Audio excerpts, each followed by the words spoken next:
बिस्मिल्लाहिर्रहमानिर्रहीम अस्सलाम वालेकुम मेरे प्यारे दोस्तों। आज की वीडियो में मैं आप लोगों को आलू के पकोड़े, बैंगन के और सब्ज़ मिर्च के पकोड़े बनाना सिखाऊंगा जो बहुत ही जल्दी तैयार हो जाते हैं। अगर आप लोग भी पकोड़े बनाना चाहते हैं घर में और आपको बाज़ार से नहीं मिल रहे तो घर में आप इजीली बना सकते हैं। आपसे एक रिक्वेस्ट है कि अगर आप हमारे यूट्यूब चैनल पर पहली मर्तबा आए हैं तो सब्सक्राइब ज़रूर करें। पकोड़े बनाने के लिए जो चीज़ें हमें चाहिए होंगी, 2 कप मैदा हमने लेना है और कुछ ये मिसाले हमने लेने हैं।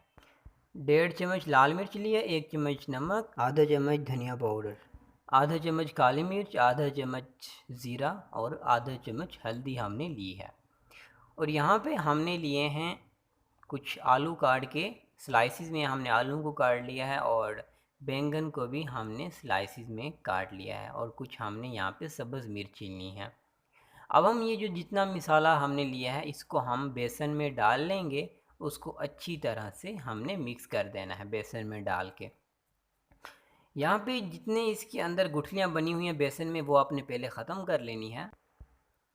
यहाँ अब हमने बेसन में सारा मिसाला डाल दिया है। अब हम इसको अच्छी तरह से मिक्स करेंगे।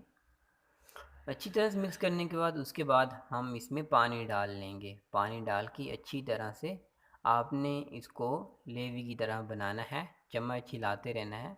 वो सॉफ्ट सा बनाना है, आपने इसको सख्त बिल्कुल नहीं बनाना और इतना भी इसको गाढ़ा नहीं बनाना और इतना भी इसको पानी की तरह नहीं बनाना। अगर ज़्यादा पानी की तरह आप बनाएंगे, इसको ज़्यादा सॉफ्ट बनाएंगे तो इस पे जो मिसाला है हमारा वो नीचे गिर जाएगा और हमारे जो पकोड़े हैं वो अच्छी तरह से नहीं पकेंगे।